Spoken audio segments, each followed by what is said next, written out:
Namaskar, a very good evening viewers. You're watching Sansad TV and this is the news. I'm Bhawna Nayar. Over the next 30 minutes, we'll give you a complete roundup of top developments across the world. Let's start with headlines this Tuesday evening.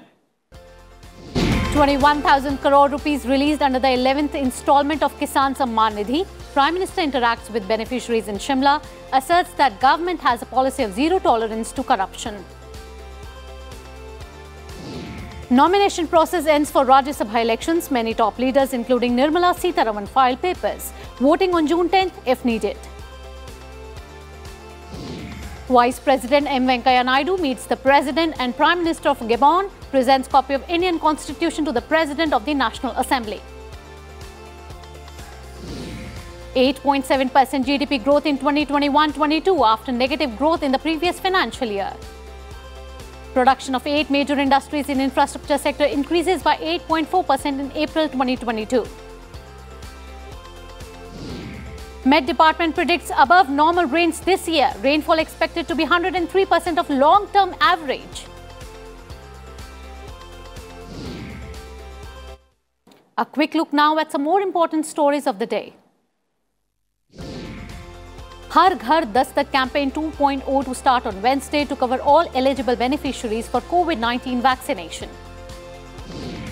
Centre says cleared entire GST compensation to states due till today. Ministry of Defence signs contract with BDL for procurement of missile system for IAF Navy. Union Health Ministry issues guidelines on management of monkeypox disease. Scorching heat wave prevails in Rajasthan. Karoli records day's hottest temperature at 44.7 degrees Celsius. 7 people killed in collision between ambulance and truck in Bareilly. Prime Minister Modi expresses deep grief. Canadian government announces legislation to implement national freeze on handgun ownership. India signs one more consignment of 40,000 metric tons of diesel to crisis-hit Sri Lanka. Shanghai moves toward ending 2-month COVID-19 lockdown. And India wins gold medal in women's 10 meters air rifle team event at ISSF World Cup in Baku, Azerbaijan. And top story of the day now. Prime Minister Modi interacted online with central scheme beneficiaries and released 21,000 crore rupees at the 11th installment of Kisan Samman Nidhi. Addressing a rally in Shimla on the 8th anniversary of the government, the Prime Minister said governments before 2014 had considered corruption an essential part of administration. He asserted that since then the BJP government at the centre adopted a policy of zero tolerance against corruption. Addressing the rally, he said his government has removed 9 crore fake names from the list of beneficiaries of various schemes. He also asserted that the borders of the country are more secure than before 2014. 2014 से पहले अखबार की सुर्खियों भरी रहती थी, headline बनी रहती थी, टीवी के पर चर्चा होती रहती थी। बात क्या होती थी? बात होती थी लूट और खसोट की बात होती थी, बात होती थी भ्रष्टाचार की, बात होती थी घोटालों की, बात होती थी भाई भतीजेवाद की, बात होती थी अफसरशाही की, बात होती थी अटकी लटकी फटकी योजनाओं की। लेकिन वक्त बदल चुका। आज चर्चा होती है सरकारी योजनाओं से मिलने वाले लाभ की। Moving ahead, with a 4.1% growth in the fourth quarter, India's economic growth touched 8.7% in financial year 2021-22. The growth rate in October-December 2021 quarter was 5.4%, while in the January-March 2021 quarter, it was 2.5%. In the previous year, the economy had recorded a negative growth of 6.6%. The sequential growth, the year-on-year growth rate at 4.1% indicates that the momentum is intact. And if you look at the April numbers on GST, etc., there is considerable momentum in economic activity. Now, as far as the inflation rate being higher, as I mentioned, it is high, no questions, compared to the range of 2 to 6% that central bank is targeting. However, compared to, again, the experience of many developed and developing countries, India is somewhat better placed. The output of 8 basic sector industries grew 8.4% in April 2022 compared to the same month a year ago. In March 2022, output from 8 infrastructure sectors like coal, crude oil, natural gas, refinery products, fertilizers, steel, cement and electricity grew by 4.9%. The centre has released the entire GST compensation payable to states till 31st May. The Finance Ministry said the payment amounted to 86,912 crore. It said that the amount is part of GST compensation dues despite the fact the only about Rs 25,000 crore is available in the GST compensation fund. The ministry said the decision was taken to make sure that the capex of states remain on track. It is expected to assist the states in managing their resources and ensuring that their programs, especially the expenditure on capital, is carried out successfully during the financial year. India has reiterated its commitment to be a reliable partner in Gabon's development journey. Vice President M. Venkaiah Naidu, who is on a visit to the Central African country, discussed the bilateral relationship during a meeting with the top leadership there. The Vice President called on the President of Gabon, Ali Bongo Ondimba. He said India attaches great importance to its relations with Gabon. The Vice President also held delegation-level talks with the Prime Minister of Gabon. He stressed the need to further strengthen and widen bilateral, regional and multilateral cooperation. In other meetings, Vice President M. Venkaiah Naidu held discussion with the Speaker of the National Assembly of Gabon and the Speaker of the Senate. He also presented a copy of the Indian Constitution to the President of the Gabon National Assembly. Gabon's Foreign Minister called on Vice President M. Venkaiah Naidu. Bilateral issues and the need to increase mutual cooperation were discussed. Gabon's Prime Minister Osuka Hapunda and Foreign Minister Michael Musa Adamo received Vice President Naidu at the airport on his arrival at Gabon. The Indian community also welcomed the Vice President.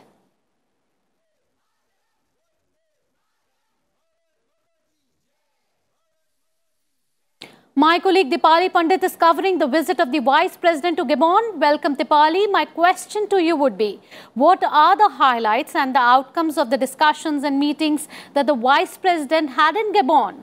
Dipali, over to you. Well, as you know, this is the first high-level visit from India to Gabon.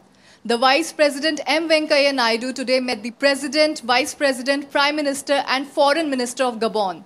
Both the countries held bilateral talks. The Vice President announced Indian government's approval for the training of Gabonese diplomats in India. The Vice President further reiterated India's commitment as a reliable partner to Gabon for its development. Thank you, Dipali, for that update. Now moving ahead, many candidates filed their nomination papers on the last day for the Rajya Sabha elections. Union Finance Minister Nirmala Sitharaman filed her papers from Karnataka. Former Karnataka Chief Minister B.S. Yedurappa was also present with her.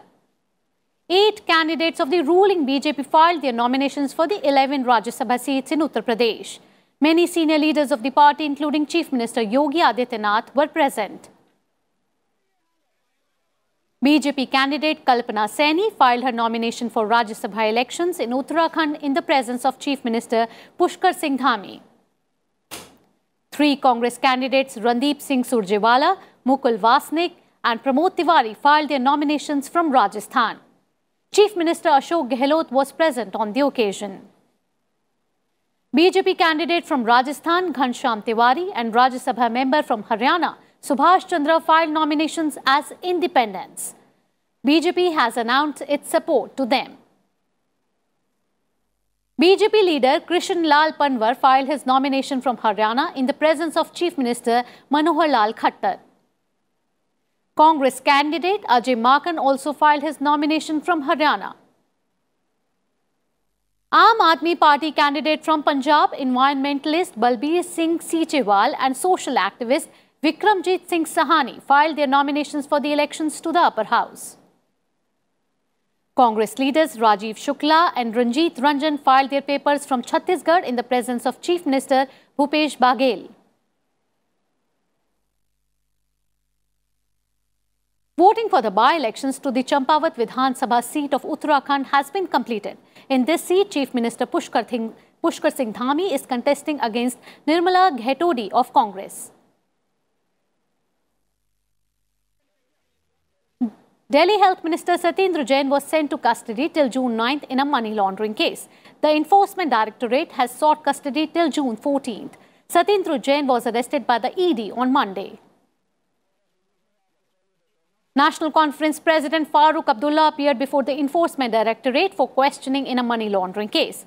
The matter pertained to alleged financial irregularities in the Jammu and Kashmir Cricket Association.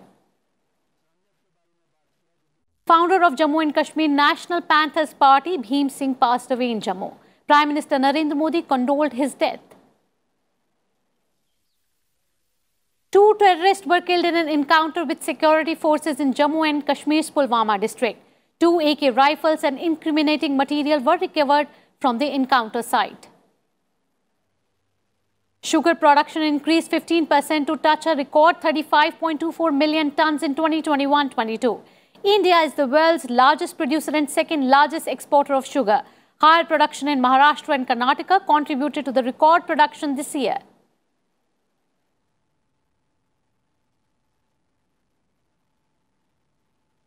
Slipping into a short break here. On the other side, focus on providing support for child caregivers. All this after this short break. You stay tuned to Sansad TV.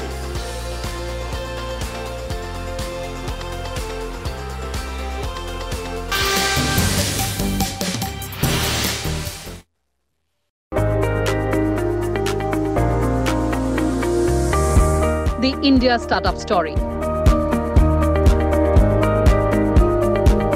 Powerful ideas. Dynamic solutions. Innovation, enterprise. Its success and challenges. Packed in a brand new show, The Journey of Startups, only on Sansad TV. The glorious journey of India's 75 years of independence, protection of rights, ensuring equality, to empower, to deliver justice. Laws that have defined India and its people. Laws that everyone should know. Watch 75 years. Laws that shaped India. With me, Hemant Batra, only on Sansad TV.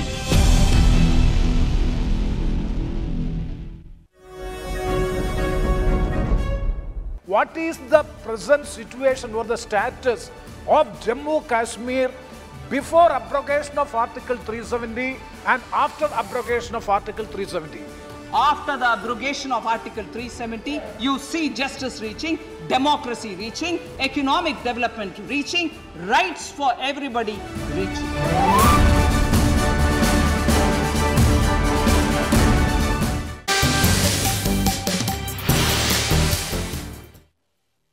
Welcome back after the break. You're watching the news. Time now for all the main developments from the Russia-Ukraine war front. European Union leaders on Tuesday agreed to embargo Russian oil imports by year-end as part of their new sanctions on Russia. The summit also focused on a long-pending package to provide fresh financial aid to Ukraine. The ban also covers Russian oil transported by sea, providing a temporary exemption for pipeline imports. Hungarian approval was crucial for the consensus on this decision. European Union Council President Charles Michel said the deal covered more than 2/3 of the oil imported from Russia. Hungarian Prime Minister Viktor Orban is welcoming a proposal for the European Union to slap an embargo on Russian oil transported by ship and to exempt oil pumped overland through Ukraine to his country. Ukrainian President Zelensky says the Russian blockade of Ukrainian seaports is preventing Kyiv from exporting 22 million tons of grain. In his nightly address on Tuesday, Zelensky said the result is the threat of famine in countries dependent on grain and could create a new migration crisis. Zelensky has accused Moscow of deliberately creating this problem so that the whole of Europe struggles and so that Ukraine doesn't earn billions of dollars from its exports. The Ukrainian president says that as many as 32 media workers have been killed in Ukraine since the beginning of the Russian invasion. Russian state gas giant Gazprom says that it will halt gas supplies to a Dutch gas trader starting Tuesday due to its refusal to pay for its delivery in rubles. Dutch company Gazprom announced this shut-off on Monday. It said the move means Gazprom will not deliver some 2 billion cubic meters of gas through October 1st, the date that the supply contract ends. The Kremlin says Russian President Putin discussed the situation in Ukraine with Turkish leader Erdogan over phone. According to the Kremlin, the emphasis was placed on the issues of ensuring safe navigation in the Black and Azov Seas, eliminating the mine threat in their waters. It adds that Putin noted the readiness of the Russian side to facilitate the unimpeded maritime transit of goods in coordination with Turkish partners. US President Joe Biden is suggesting that there are no plans for the US to send long-range rocket systems to Ukraine. Amit reports that the move is being considered. Biden told reporters outside the White House on Monday that we are not going to send the Ukraine rocket systems that can strike into Russia.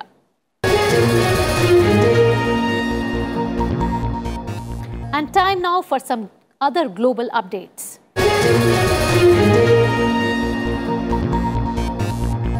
Canadian Prime Minister Justin Trudeau's government introduced a legislation to freeze imports of handguns or buy or sell them.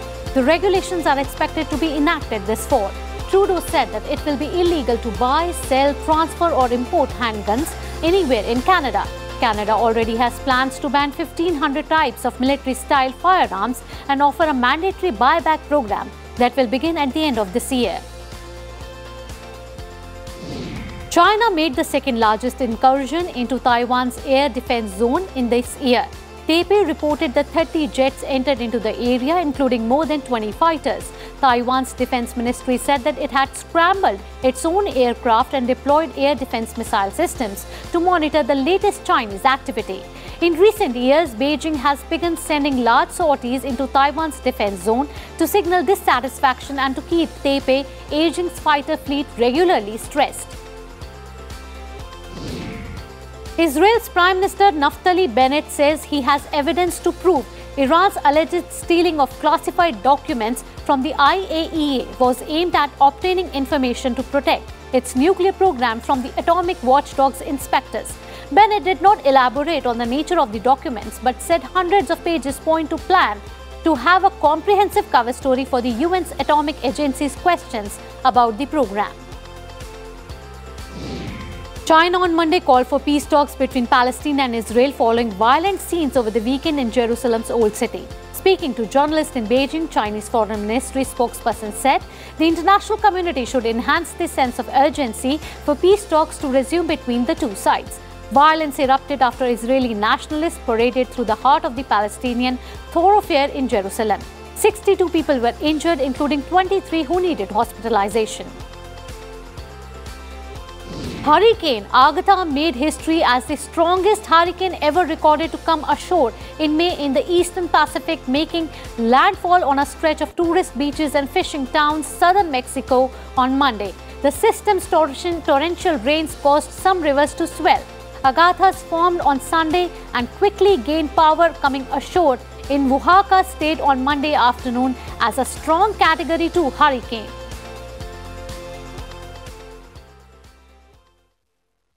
Australia's centre-left Labour Party secured enough seats in the lower house of Parliament that lets it form the government without the support of independents or minor parties. Here's a report.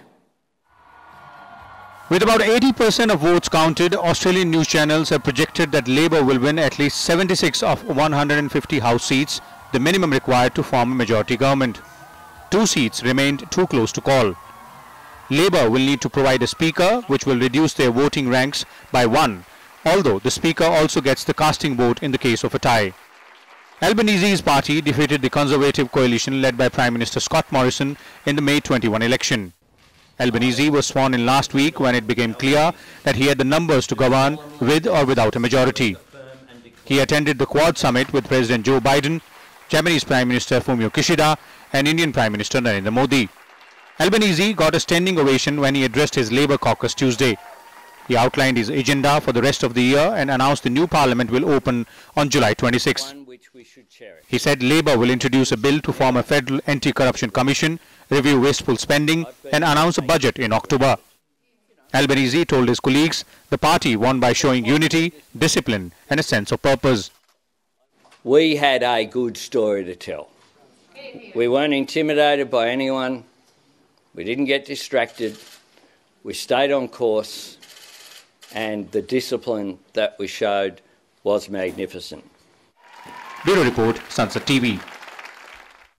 Millions of Americans with serious health problems depend on children aged 18 and younger to provide some or all of their care at home.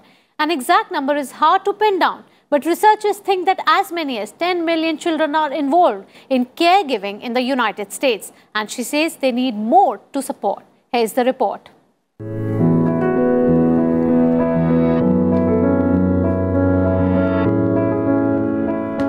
Superheroes, art and Harry Potter are passions for these boys, but 11-year-old Ronan Kotia and his 9-year-old brother Keaton are the real heroes.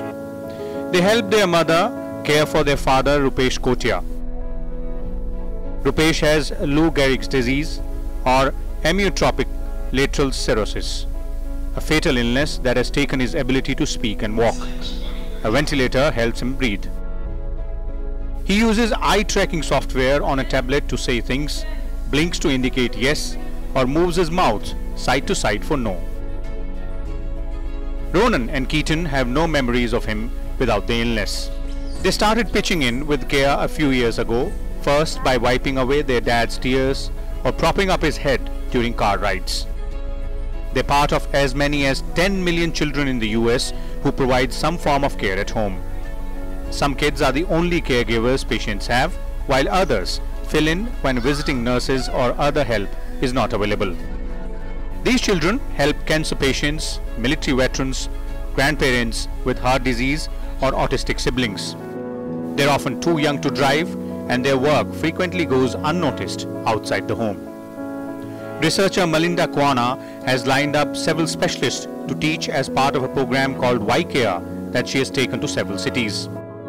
A dietitian shows the kids how to make food the right consistency so patients don't choke. A respiratory therapist explains a device that helps people cough on clear mucus. Aside from the training, one of Kawana's main goals is to simply let the young caregivers meet. The boys know their dad is getting worse, but in the end, their mother sees the boys' caregiving as a positive. She hopes Ronan and Keaton eventually look back and recognize how much they gained by helping someone they love. If you're caring for somebody that is on, has a clock ticking, then you don't want to take that time away, because that time of being able to wipe their tears or wipe their mouth or hold their hand, those are some of the memories that they're going to cherish. Bureau Report, Sansad TV. Time for some other stories across the world now. Bodies of all 22 people on board the Tara Air crashed in Nepal have been recovered. The black box has been taken to the base station. 22 people, including 4 Indians, were on board the plane when it crashed in the mountainous Mustang district on Sunday, minutes after taking off from Pokhara. Israel and the United Arab Emirates signed a free trade agreement on Tuesday. This is the first time Israel has entered into a free trade agreement with the Arab country. Earlier in 2020, the UAE had agreed to normalize relations with Israel with the support of the United States. Since then, the two countries have increased cooperation in various economic fields. West and Central Africa are most affected by monkeypox. 9 people have died and 465 cases of monkeypox have been confirmed this year in Congo. Nigeria recorded its first death this year, while 21 people have been confirmed with the infection. 91 people have died and more than 24 are missing in the floods in Brazil. Hundreds of government rescue workers are trying to find 26 missing people. President Jair Bolsonaro on Monday conducted an aerial survey of the affected areas.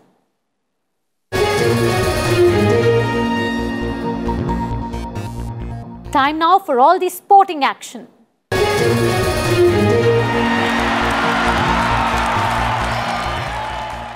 Starting with hockey, defending champion India's hope of making it to the final of Ashes Cup was dashed by Korea in the last Super Fours match of the tournament.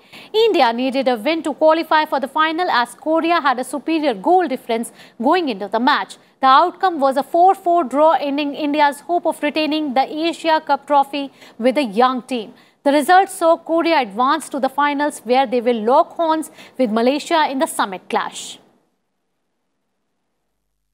In shooting now, India opened their account at the ongoing ISSF World Cup with trio of Elavinil, Valarivan, Ramita and Shreya Agarwal claiming the gold medal in the 10-meter air rifle team women competition in Baku, Azerbaijan. The Indian trio outplayed Denmark, represented by Anna Nielsen, Emma Koch and Rike Ibsen 17-5 in the gold medal contest. Poland won bronze in the event. In football now, European football governing body UEFA announced it was opening an independent report into the security chaos before the Champions League final between Liverpool and Real Madrid at the Stade de France in Paris. Meanwhile, it was reported that Liverpool chairperson Tom Werner has demanded an apology from French sports minister over the treatment of the club's fan at Saturday's Champions League final in Paris. French sports minister initially blamed Liverpool for helping to cause the mayhem.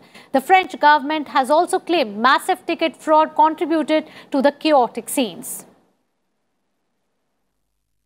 In tennis, India's Rohan Bopanna and Netherlands' Matwee Middelkoop reached the semi-finals of the ongoing French Open 2022 after defeating the duo of Britain Lyod Glasspool and Finland's Harri Heliövaara in the quarter-finals of the men's double event. Trailing 0-3 in the final set tie-break, Bopanna and Middelkoop held their nerves and captured 10 consecutive points, winning the match 4-6, 6-4, 7-6.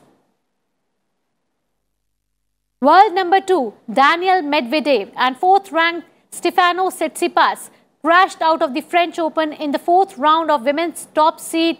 Swiatek took her winning streak to 32 matches after surviving a huge scare. US Open champion Medvedev was beaten by 20th seed Marin Cilic 6-2, 6-3, 6-2. Tsitsipas, the 2021 runner-up, was defeated by Danish teenager Holger Rune 7-5, 3-6, 6-3, 6-4, while Swiatek prevailed 6-7, 6-0, 6-2 over Xinwen Chang to equal the third best winning streak this century.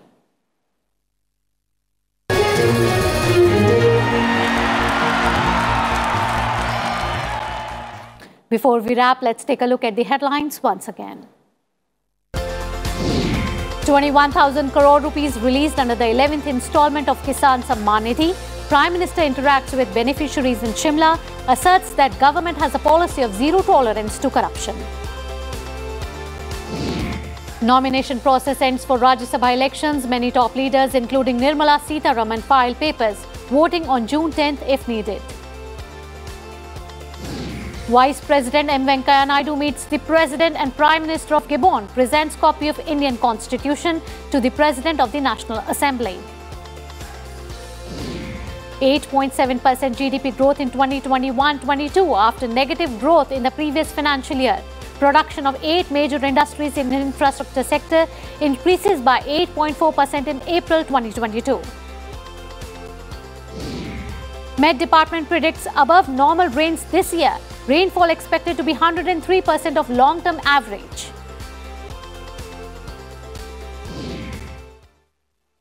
And that's all we have in this bulletin. To keep yourself updated, stay tuned to Sansad TV. Till then, goodbye, namaskar.